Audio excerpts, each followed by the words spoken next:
बिस्मिल्लाहिर्रहमानिर्रहीम। मैं आसफ खान, तमाम देखने सुनने वालों को मेरा सलाम। इस वक्त हमारे पास जो खबरें हैं, अक्सरियत उनमें सुप्रीम कोर्ट के हवाले से है, हाई कोर्ट के हवाले से है। इस्लामाबाद हाई कोर्ट होगी, पिशावर हाई कोर्ट हो गया, साथ साथ लाहौर हाई कोर्ट हो गया। तो ये सारी खबरें हैं, और ये सारी खबरें जो हैं वो किसी न किसी तरीके से पाकिस्तान की सियासी जमातों के साथ जुड़ी हुई है, बल्कि मैं कहूँगा कि पाकिस्तान तहरीक इंसाफ के साथ जुड़ी हुई हैं, इमरान खान के साथ जुड़ी हुई हैं, और फौजी अदालतों के साथ अगर जुड़ी हुई हैं तो उसमें भी इस वक्त जो है इस फौजी अदालतों में जिन लोगों के ट्रायल जो है चल रहे हैं उनका ताल्लुक किसी न किसी हवाले से पाकिस्तान तहरीक इंसाफ से है। तो इन तमाम खबरों के हवाले से डिटेल आपके साथ शेयर करेंगे। तो शुरुआत करते हैं फौजी अदालतों के हवाले से। सुप्रीम कोर्ट में जो इंट्रा कोर्ट अपील दायर की थी साबिक जस्टिस जवाद एस ख्वाजा, तो उस पर जो है सुप्रीम कोर्ट ने बाकायदा वो समाअत के लिए मंजूर कर ली है। इसकी डिटेल दीगर खबरों की तफसीलात आपके साथ शेयर करने से कबल हमारे उन तमाम दोस्तों से गुजारिश होगी कि जिन्होंने अब तक हमारा ये चैनल सब्सक्राइब नहीं किया कि हमारे इस चैनल को सब्सक्राइब भी करें, बेल आइकन का बटन भी दबाएं, और इस वीडियो के हवाले से कमेंट्स बॉक्स में अपनी राय का जरूर इजहार करें। तो शुरुआत करेंगे सुप्रीम कोर्ट में जो फौजी अदालतों में आम शहरियों के मिलिट्री ट्रायल के खिलाफ इंट्रा कोर्ट अपीलें समाअत के लिए मुकर्रर कर दी गई हैं। 6 रुकनी लार्जर बेंच 25 मार्च से केस की जो है वो समाअत करेगा। जस्टिस अमीनुद्दीन बेंच की सरबराही करेंगे। बेंच में justice Mohammad Ali Mazhar, justice Hasan Azhar Rizvi, justice Shahid Waheed, justice Musarrat Hilali और जस्टिस इरफान सादत जो है वो शामिल है। साबिक chief justice Jawad S Khawaja ने फौजी अदालतों में आम शहरियों के मिलिट्री ट्रायल के खिलाफ अपीलों की जल्द समाअत के लिए दरख्वास्त चंद रोज कबल सुप्रीम कोर्ट में दायर की थी। साबिक chief justice Jawad S Khawaja ने एडवोकेट ख्वाजा अहमद हुसैन के जरिए दायर की गई दरख्वास्त में इस्तदा की थी कि अगर अपील खारिज कर दी गई तो शहरियों को बिला जवाज कई महीनों तक फौजी हिरासत में रहना पड़ेगा। उन्होंने ये मुतालबा किया था कि तरजीही बुनियादों पर 25 मार्च तक केस की समाअत की जाए, क्योंकि शहरियों के मुसलसल फौजी हिरासत में रहने से नाकाबिल तलाफी नुकसान होगा। साबिक चीफ जस्टिस दरख्वास्त गुजारों में से एक है, जिन्होंने गुज़श्ता साल 9 मई को पुरतशद्दुद मुजाहरों के इल्जाम में गिरफ्तार किए गए शहरियों के फौजी ट्रायल के खिलाफ अदालत से रुजू किया था। वाज़ेह है कि 29 जनवरी को होने वाली आखिरी समाअत पर साबिक जस्टिस तारिक मसूद ने ये इंट्रा कोर्ट अपील 3 जजों पर मुश्तमिल कमेटी के पास भेजी थी, ताकि इसे लार्जर बेंच के सामने मुकर्रर किया जा सके। चीफ जस्टिस 2 सीनियर जजों पर मुश्तमिल कमेटी को supreme practice and procedure act 2023 के तहत बेंचों की तश्कील का काम जो है सौंपा गया था। मामला कमेटी को देते हुए साबिक जस्टिस रिटायर तारिक मसूद ने वाज़ेह किया कि 23 अक्टूबर का हुक्मनामा बेंच की तश्कील तक मुअत्तल रहेगा। कबल नज़ीर अक्टूबर सन 2023 में सुप्रीम कोर्ट के 5 रुकनी बेंच ने मुत्तफ़िका फैसला दिया, जिसमें 103 शहरियों के ट्रायल को खिलाफ आइन करार दे दिया गया था कि सिविलियन के मिलिट्री कोर्ट्स में जो है वो मुकदमात नहीं चल सकते, उन पर केसेस नहीं हो सकते। ताहम इस फैसले को वफाकी हुकूमत, वफाकी वजारत दफा, खैबर पुख्तूनख्वा, बलूचिस्तान की हुकूमत ने इंट्रा कोर्ट अपील के जरिए चैलेंज किया था। बाद अज़ां 6 जजों के बेंच ने 13 दिसंबर सन 2023 को ये फैसला 5-1 की अक्सरियत से जो है वो मुअत्तल कर दिया था। अब जो है जस्टिस जवाद एस ख्वाजा की जो अपील है 25 मार्च से उस पर समाअत होनी है। ये बड़ा अहम केस है, और जो लोग ज़ेर हिरासत हैं फौजी अदालतों में उन पर जो है मुकदमात चल रहे हैं, उनमें अक्सरियत पाकिस्तान तहरीक इंसाफ के रहनुमाओं और कारकुनान की है। अब देखते हैं कि अदालत जो है इस हवाले से क्या फैसला जो है सादर करती है, चूंकि इसके लिए लार्जर बेंच बन चुका है और ये फैसला इंतहाई अहम और दूर रस नताइज का हामिल होगा। देखते हैं जो लार्जर बेंच है इस हवाले से वो क्या फैसला करता है। आगे चलते हैं तो सुप्रीम कोर्ट ऑफ पाकिस्तान ने ही इस्लामाबाद हाई कोर्ट के जज शौकत अजीज सदीकी की बरतरफी का नोटिफिकेशन कलअदम करार दे दिया है। यानी उन्हें भी आप ये ना समझे कि आम लोगों को इंसाफ जो है जल्दी नहीं मिलता। शौकत अजीज सदीकी को भी इंसाफ के हुसूल के लिए कम व बेश मेरा ख्याल है कि 6 साल जो है वो लगे हैं। सुप्रीम कोर्ट के चीफ जस्टिस फाइज ईसा ने साबिक जज इस्लामाबाद हाई कोर्ट शौकत अजीज सदीकी बरतरफी केस में 23 जनवरी को फैसला महफूज किया था, जो कि 22 मार्च को जो है सुनाया गया। सुप्रीम कोर्ट ने जो 23 صفحات پر مشتمل فیصلہ تحریر کیا ہے، اس میں کہا گیا ہے کہ شوکت عزیز صدیقی بطور ریٹائر جج پنشن تمام مراحت کے حقدار ہوں گے۔ سپریم کورٹ نے جسٹس شوکت عزیز صدیقی کے خلاف سپریم جوڈیشل کونسل کی سفارشات بھی کالعدم قرار دے دی ہیں۔ سپریم کورٹ نے اپنے فیصلے میں تسلیم کیا کہ بدقسمتی سے شوکت عزیز صدیقی کے مقدمے کے فیصلے میں تاخیر ہوئی، جس کی وجہ سے وہ ریٹائرمنٹ کی عمر تک پہنچ گئے، اس لیے ریٹائرمنٹ کی عمر کی وجہ سے اب انہیں بطور جج تو بحال نہیں کیا جا سکتا۔ تفصیلی فیصلے میں مزید لکھا گیا ہے کہ بلا شبہ شوکت عزیز صدیقی نے فیض حمید پر سنگین الزامات لگائے، لیکن شوکت عزیز صدیقی کو اپنے الزامات ثابت کرنے کا موقع جو ہے وہ نہیں دیا گیا۔ سپریم جوڈیشل کونسل نے یہ موقع نہیں دیا۔ عدالت نے اس خامیوں کو مد نظر رکھتے ہوئے ان کو نوٹس جاری کیے جن پر الزامات لگائے گئے، لیکن سب نے الزامات سے انکار کیا۔ یہ ضروری تھا کہ سپریم جوڈیشل کونسل ان الزامات کی تحقیقات کرتی کہ کون سچا ہے، کون جھوٹ بول رہا ہے، مگر شوکت عزیز صدیقی کو شفاف ٹرائل کے حق سے ہی محروم رکھا گیا۔ فیصلے میں یہ بھی کہا گیا کہ سپریم جوڈیشل کونسل کی کارروائی میں ہمیشہ شواہد ریکارڈ کیے جاتے رہے ہیں۔ مظاہر نقوی کیس میں 14 گواہان کے بیانات ریکارڈ ہوئے، شواہد پیش کیے گئے۔ البتہ اس کیس کے دو پہلو ہیں۔ پہلا پہلو عدلیہ کی آزادی، دوسرا بغیر کسی خوف یا لالچ کے آزادی کے ساتھ فیصلے کرنا عدلیہ کی خود احتسابی ہے۔ کسی جج کو شفاف ٹرائل کے بغیر ہٹانا عدلیہ کی آزادی کے لیے بہت بڑا دھچکا ہے۔ عدالت عظمیٰ کے فیصلے کے مطابق عدلیہ کو یہ تسلیم کرنے میں کوئی عار نہیں کہ درخواستیں مفاد عامہ کے تحت قابل سماعت ہیں۔ عدلیہ کی آزادی کے بغیر بنیادی حقوق کو خطرات لاحق ہوتے ہیں۔ جوڈیشل کونسل نے یہ نہیں بتایا تھا کہ شوکت عزیز صدیقی نے اپنے حلف کی کیسے خلاف ورزی کی تھی۔ انکوائری کے بغیر یہ نہیں کہا جا سکتا تھا کہ شوکت عزیز صدیقی کے الزامات جھوٹے تھے۔ ججوں کا حلف انہیں بار ایسوسی ایشن یا کسی عوامی اجتماع میں تقریر کرنے سے نہیں روکتا۔ فیصلے میں 22 جولائی سن 2018 کے آرمی چیف کے خط، 24 جولائی سن 2018 کے وفاقی حکومت کے خط کا بھی حوالہ دیا گیا ہے۔ آرمی چیف اور وفاقی حکومت کی جانب سے 2 شکایات بھیجی گئیں جن میں الزامات کی تحقیقات کا مطالبہ کیا گیا تھا۔ شوکت عزیز صدیقی کے الزامات کی تحقیقات اس لیے بھی ضروری تھیں کیونکہ آرمی چیف اور وفاقی حکومت کو ان الزامات کی سنگینی کا ادراک ہی نہیں تھا۔ وہ وفاقی حکومت جو 24 جولائی سن 2018 کے خط میں یہ کہہ رہی تھی کہ الزامات کا تعین ہونا چاہیے، اسی حکومت نے 10 جون سن 2021 کو ایک بیان جمع کرایا کہ یہ الزامات ہی بے بنیاد ہیں۔ اٹارنی جنرل کے ذریعے جمع کرائے گئے بیان میں یہ نہیں بتایا گیا کہ شوکت عزیز صدیقی کے الزامات بے بنیاد تھے۔ شوکت عزیز صدیقی جو ہیں انہوں نے ہمیشہ اپنے خلاف جو ہیں الزامات کو مسترد کیا، بلکہ انہوں نے تو یہ الزامات لگائے، اس میں کوئی شک نہیں ہے کہ جی ان پر دباؤ ڈالنے کی کوشش کی گئی۔ جو فیض حمید ہے وہ ان کے گھر پر بھی آئے، انہوں نے یہ بھی کہا کہ بینچز کی تشکیل میں جو ہے وہ بھی مداخلت کی جاتی رہی، لیکن میں نے انکار کیا، جس کی وجہ سے میرے ساتھ یہ سلوک کیا گیا، اور بعد میں چونکہ ان کی برطرفی ہوئی اور وہ انصاف کے لیے دھکے کھاتے رہے، تو آپ یہ نہ سمجھے کہ پاکستان میں جو ہے عام شہری جو ہے انصاف کے لیے دھکے کھاتا ہے۔ اسلام آباد ہائی کورٹ کے جو معزز جج صاحب ہیں انہیں بھی انصاف کے حصول میں جو ہے کم و بیش 6 سال کا جو ہے عرصہ لگا ہے۔ تو سپریم کورٹ سے اب پشاور ہائی کورٹ چلتے ہیں۔ پشاور ہائی کورٹ نے خیبر پختونخوا اسمبلی میں مخصوص نشستوں پر حلف برداری کے کیس میں فریقین کو ابتدائی نوٹس جاری کرتے ہوئے 4 دن میں جواب جو ہے طلب کر لیا ہے۔ جسٹس شکیل احمد اور جسٹس صاحبزادہ اسد اللہ پر مشتمل 2 رکنی بینچ نے اس کیس کی سماعت کی۔ جسٹس شکیل احمد کا کہنا تھا کہ ان مخصوص نشستوں پر تو لارجر بینچ فیصلہ دے چکا ہے۔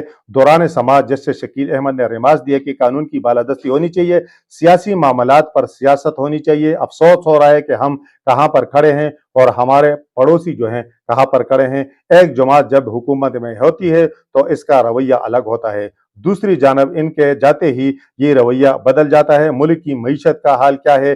عالمی مالیاتی ادارے کی شرائط دیکھیں تو مزید سختیاں جو ہیں आने वाली हैं। शाजिया तहमास के वकील ने दलाल देते हुए कहा कि गवर्नर ने आइन के आर्टिकल 109 का इख्तियार इस्तेमाल करके असम्बली का इजलास जो है जुमे को तलब किया, लेकिन जो है वो इजलास जो है उसमें रख ना डाला गया। जस्टिस शकील अहमद जो है उन्होंने दरियाफ्त किया कि क्या इजलास जो है नहीं हो रहा। वकील ने बताया कि असम्बली की प्रेस रिलीज आई है कि इजलास नहीं हो रहा। अदालत ने केस की समाअत 26 मार्च तक जो है मुलतवी कर दी। ख्याल रहे कि पाकिस्तान पीपल पार्टी ने खैबर पख्तूनख्वा में मखसूस नशस्तों पर मुंतखब होने वाली खवातीन अरकान असम्बली से हलफ न लेने पर पेशावर हाई कोर्ट में जो है रिट दायर की है। दरखास्त में स्पीकर सूबाई assembly, deputy speaker, election commission को फरीक बनाया गया है। दरखास्त में मौकफ अपनाया गया कि आर्टिकल 109 के तहत गवर्नर को इजलास बुलाने का पूरा हक हासिल है। इलेक्शन कमीशन ने मखसूस नशस्तों पर उम्मीदवारों का नोटिफिकेशन जारी किया है। पेशावर हाई कोर्ट ने सुन्नी इत्तेहाद कौंसिल की मखसूस नशस्तों के हवाले से केस चूंकि खारिज किया है। मखसूस नशस्तों पर मुंतखब उम्मीदवारों से हलफ लेना अब स्पीकर की जो है आईनी जिम्मेदारी है। अब इसमें असल तनाज़ा क्या है? ये इब्तिदाई रिपोर्ट तो गुज़श्ता व्लॉग में मैंने आपके साथ शेयर की थी कि जो गवर्नर की ठन गई है सूबाई हुकूमत के साथ। सूबाई हुकूमत जो है ताखीरी हरबे क्यों इस्तेमाल कर रही है? क्योंकि तमाम मखसूस नशस्तें, अकलियती नशस्तें अब मिलनी है अपोजिशन को, और जब इतनी बड़ी तादाद में नशस्तें अपोजिशन को मिलेंगी और वो खवातीन हलफ उठाएंगी, साथ साथ अकलियती अरकान हलफ उठाएंगे, तो इसका असर जो है, इसका नुकसान जो है पाकिस्तान सुन्नी इत्तेहाद यानी पाकिस्तान तहरीक इंसाफ को होना है। किस वक्त होना है? सेनेट के इंतखाबात में होना है। अगर ये लोग मुंतखब होकर हलफ उठाकर असम्बली के रुकन बन जाएंगे तो पाकिस्तान तहरीक इंसाफ का जो सारा सिस्टम है वो जो है वो डिस्टर्ब होगा, चूंकि उन्होंने सेनेट के लिए उम्मीदवार खड़े किए हैं। उनकी कोशिश ख्वाहिश ये है कि किसी तरीके से इजलास को जो है इल्तिवा में डाला जाए, कोशिश की जाए कि इजलास किसी तरीके से ना हो और सेनेट के इलेक्शन हो जाए। चूंकि अब मामला पेशावर हाई कोर्ट चला गया है, गवर्नर ने कोशिश की थी कि इजलास बुलाया जाए जुमे के दिन, लेकिन उनकी कोशिश नाकाम बना दी गई है। और वजीर कानून जो आफ्ताब आलम एडवोकेट हैं, उन्होंने भी गवर्नर के इकदाम को गैर कानूनी करार दे दिया था। मसला जो है अब कानूनी गैर कानूनी का नहीं है, मसला सेनेट की सीटों का है और इस वजह से तनाज़ा है। पेशावर हाई कोर्ट भी चूंकि मखसूस नशस्तों के हवाले से फैसला दे चुकी है और पाकिस्तान सुन्नी इत्तेहाद कौंसिल अब मखसूस नशस्तों से महरूम हो चुकी है। पंजाब असम्बली में भी महरूम है, वफाक में भी महरूम है, सिंध में भी महरूम है और खैबर पख्तूनख्वा में भी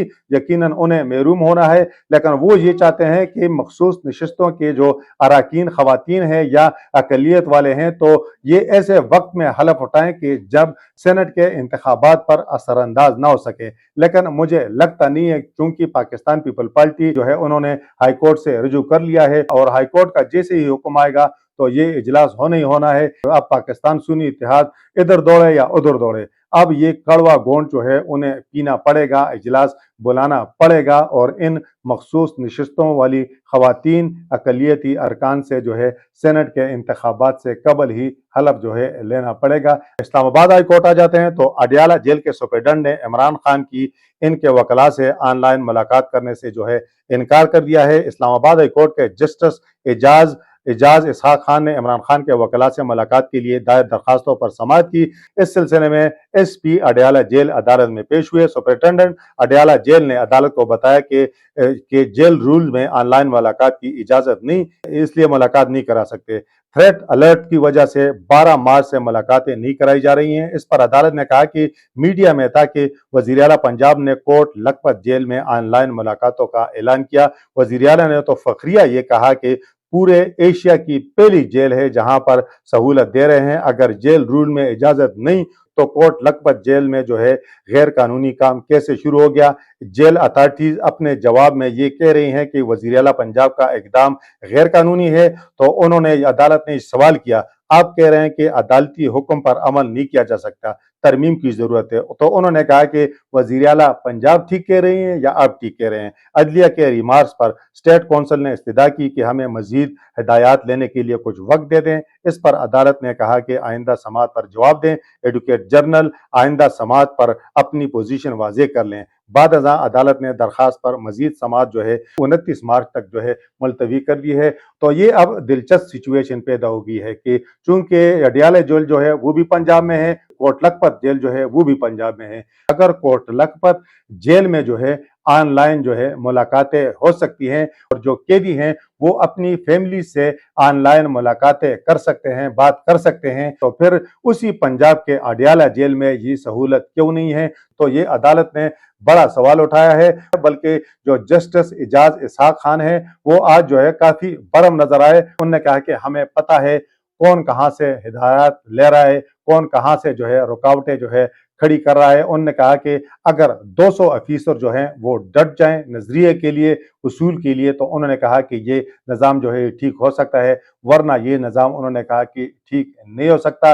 अब इन मुलाकातों में एक चीज तय है कि क्या सियासी मुलाकात हो सकती है? ये वो सवाल है कि मुझे खदशा है कि शायद आइंदा समात पर जो है हुकूमत ये सवाल उठा दे, जेल सुपरडेंट जो है ये सवाल जो है अदालत के सामने रखते हैं कि ठीक है जी, अगर वज़ीर आला पंजाब मरियम नवाज ने इजाज़त दी है, जेल रूल में जो है तरमीम हो चुकी है या हुकूमत ने मंजूरी दे दी है, कोई तरीक़ेकार वाज़े कर लिया है, वज़ा कर लिया है, तो सियासी मुलाकात जो है नहीं हो सकती, सियासी गुफ्तगू नहीं हो सकती। ये जो है फिर लंबी लाइन लग जाएगी, ये होगा, फलां होगा, धमकाना होगा। ये मुमकिन है कि ये सवाल उठाया जाए, वरना मेरा ख्याल है कि अब जेल सुपरडेंट के पास जो है और कोई जवाज रहता नहीं है, हुकूमत के पास और कोई जवाज रहता नहीं है, क्योंकि मरियम नवाज ने ये ऐलान किया था कि ये एशिया की पहली जेल है, कोट लखपत जेल जो पंजाब में है, कि वहाँ पर ऑनलाइन मुलाकात की इजाज़त जो है दी गई है। तो पंजाब में जो है अडियाला जेल भी है, तो एक सूबे में फिर दो कानून जो है नहीं चल सकते। इस्लामाबाद हाई कोर्ट से चलते हैं अब लाहौर हाई कोर्ट। वहां पर जो पाकिस्तान तहरीक इंसाफ से ताल्लुक रखने वाले नामवर कानूनदान हैं अजहर सदीक एडवोकेट, उन्होंने दरख्वास्त दायर की थी। दरख्वास्त में ये मौक़िफ़ अख्तियार किया था कि नाअहली की सज़ा चूंकि ताहयात है तो इसी पर जो है अमल दरामद होना चाहिए। अदालत ने जो है जुमे के रोज़ जो है इस दरख्वास्त पर समाअत की और उनकी दरख्वास्त जो है वो खारिज कर दी है। चूंकि पाकिस्तान तहरीक इंसाफ से उनका ताल्लुक है, उनकी कोशिश थी कि शायद उन्हें इस हवाले से रिलीफ मिल जाए। उनको रिलीफ मिलने का मकसद जो है सीधा सीधा ये था कि हुक्मरान जमात में बैठी कई ऐसी शख्सियात हैं कि अगर ताहयात नाअहली की सज़ा बहाल हो गई तो उन्हें फिर जो है उनका बोरिया बिस्तर जो है वो गोल होना पड़ेगा। लेकिन अदालत ने जो है उनकी दरख्वास्त जो है वो खारिज कर दी है। इस्लामाबाद हाई कोर्ट से एक और खबर भी शेयर करते हैं कि अडियाला जेल के सुपरिटेंडेंट चूंकि वो मुख्तलिफ बेंचेस के मुख्तलिफ जजेस के सामने पेश हो रहे हैं, सारे मामलात तहरीक इंसाफ से जुड़े हुए हैं, तो उन्होंने गैर मशरूत माफ़ी मांगी है। किस केस में? बानी पाकिस्तान तहरीक इंसाफ इमरान खान से मुलाकात ना कराने के केस में जो है गैर मशरूत माफ़ी मांगी है अदालत से। समाअत के दौरान जेल सुपरिटेंडेंट अडियाला जेल ने तहरीरी जवाब जमा कराया, ताहम अदालत ने सुपरिटेंडेंट अडियाला जेल के जवाब पर अदम इत्मीनान का इजहार किया। मजलिस वहदतुल मुस्लिमीन के सरबराह अल्लामा नासिर अब्बास, रहनुमा पाकिस्तान तहरीक इंसाफ शहरयार अफरीदी, MNA शानदाना गुलजार और फिरदौस शमीम नकवी की इमरान खान से मुलाकात न कराने पर जेल सुपरिटेंडेंट के खिलाफ तौहीन अदालत केस की समाअत जस्टिस समन रफत इम्तियाज ने की। अदालत ने रिमार्क दिया कि आपने अदालती हुक्म पर अमल न करके अपने इकदाम का जवाब पेश करने की कोशिश की है। आइंदा समाअत पर इस मुताल्लिक अदालत को मुतमईन करें। बाद इस्लामाबाद हाई कोर्ट ने 26 मार्च को दरख्वास्त गुजारों की इमरान खान से मुलाकात का हुक्म दिया। ख्याल रहे कि मजलिस वहदतुल मुस्लिमीन के सरबराह अल्लामा नासिर अब्बास ने 13 मार्च को बानी पाकिस्तान तहरीक इंसाफ इमरान खान से अदालती अहकामात के बावजूद मुलाकात न कराने पर इस्लामाबाद हाई कोर्ट में जेल सुपरिटेंडेंट अडियाला जेल के खिलाफ तौहीन अदालत की दरख्वास्त जो है दायर की थी, क्योंकि अडियाला जेल के जो सुपरिटेंडेंट है उन्होंने अदालती अहकामात की भी परवाह नहीं की थी। और चूंकि मैंने आपको एक और केस में बता दिया कि अदालत ने भी वाज़ेह कर दिया है कि हमें पता है कि जी आपके लिए कहाँ से जो है रुकावटें खड़ी की जा रही हैं, आपको कौन सी मुश्किलात दरपेश हैं। दरख्वास्त गुजार अल्लामा नासिर अब्बास के वकील ने कहा कि इस्लामाबाद हाई कोर्ट ने 8 मार्च 2024 को बानी पाकिस्तान तहरीक इंसाफ के से मुलाकात कराने के अहकामात जारी किए, मगर सुपरिटेंडेंट जेल ने जानबूझकर हुकूमतूली की, मुलाकात नहीं कराई। लिहाजा जेल सुपरिटेंडेंट के खिलाफ तौहीन अदालत के तहत कार्रवाई की जाए, जिस पर जो है जुमे के रोज इस तौहीन अदालत केस में जो है वो समाअत हुई और अदालत ने जो है ये अहकामात जारी किए हैं। जिस तरह मेरा ख्याल है कि DC इस्लामाबाद के खिलाफ अदालत ने कार्रवाई की, तो अगर जेल सुपरिटेंडेंट जो है उनके खिलाफ भी कार्रवाई हुई। अगर मेरा ख्याल है कि अदालती अहकामात की रूगर्दानी ये मुनासिब नहीं है। बाकी जो भी होता है वो तो सबको पता है कि मामलात लगे हुए हैं, किसी की मजबूरियां हैं, सिक्योरिटी मामलात हैं, दीगर अवामिल कार फरमा हैं, लेकिन मेरा ख्याल है कि अदालती अहकामात जो हैं इन पर अमल होना चाहिए। अगर अदालती अहकामात पर अमल दरामद नहीं होगा तो फिर बात वही अली अमीन गंडापुर की है कि आप सर में फिर खुद ही लोग ईंट मारेंगे। तो मेरा ख्याल है कि सर पर ईंट मारने की बजाय, इस तरह की बातें करने की बजाय, अगर अदालती अहकामात पर जो है वो अमल किया जाए तो ये रास्ता, ये तरीका ज्यादा मुनासिब और ज्यादा इज्जत वाला होगा। पाकिस्तान तहरीक इंसाफ ही के हवाले से खबर शेयर करते हैं कि पाकिस्तान तहरीक इंसाफ की कोर कमेटी ने साफिर के मामले पर डोनाल्ड लू के बयान के बाद जो एम्बेसडर हैं असद मजीद, इनके गिर्द घेरा तंग करने की हिदायत जो है की है। इस हवाले से एक्सप्रेस न्यूज ने खबर दी है, पाकिस्तान तहरीक इंसाफ की कोर कमेटी का इजलास चेयरमैन बैरिस्टर गौर की ज़ेर सदारत मुनक्किद हुआ। इजलास की अंदरूनी कहानी जो सामने आई है, जिसके मुताबिक पीटीआई कोर कमेटी में सबसे पहले डोनाल्ड लू के बयान पर मशावरत की गई। जराये के मुताबिक पीटीआई कोर कमेटी की जानिब से असद मजीद के गिर्द भी घेरा तंग करने की हिदायत की गई, जबकि मेंबरान ने मुतालबा किया कि अब असद मजीद को भी खुलकर जो है बयान देना चाहिए, बयान देना होगा। कोर कमेटी ने तय किया कि असद मजीद को बयान देने के लिए हिकमत अमली तैयार की जाए। इसके अलावा मेंबरान ने हमाद अजहर का इस्तीफा जो है मंजूर न करने का फैसला करते हुए कहा कि बानी पाकिस्तान तहरीक इंसाफ की हिदायत पर हमाद अजहर को अपना इस्तीफा वापस लेकर दोबारा जो है ओहदा संभाल कर मुतहरक होना चाहिए। उन्होंने गुज़श्ता रोज ही पंजाब के सदर और जनरल सेक्रेटरी के ओहदों से जो है इस्तीफा दिया था, चूंकि दोनों ओहदे इस वक्त उनके पास थे। तो जराये के मुताबिक कोर कमेटी ने बल्ले का निशान अब तक बहाल न होने पर भी तशवीश का इजहार किया, जबकि बैरिस्टर गौर ने मेंबरान को आगाह किया कि चीफ इलेक्शन कमिश्नर बैरूनी मुल्क हैं। जराये के मुताबिक कोर कमेटी ने पाकिस्तान तहरीक इंसाफ लाहौर ऑफिस की 9 मई के बाद से बंदिश के खिलाफ भी तशवीश का इजहार किया। मेंबरान की जानिब से लाहौर ऑफिस खुलवाने के लिए कानूनी रास्ता इस्तेमाल करने की भी हिदायत की गई। कोर कमेटी इजलास में पीटीआई की जानिब से 23 मार्च को पाकिस्तान डे के तौर पर मनाने का भी फैसला किया गया। जराये के मुताबिक बानी पाकिस्तान तहरीक इंसाफ की हिदायत पर मुल्क भर में जल्द से जुलूस की तैयारी शुरू करने की भी हिदायत जो है की गई है। इस वक्त तक के लिए इतना ही। अल्लाह हाफिज।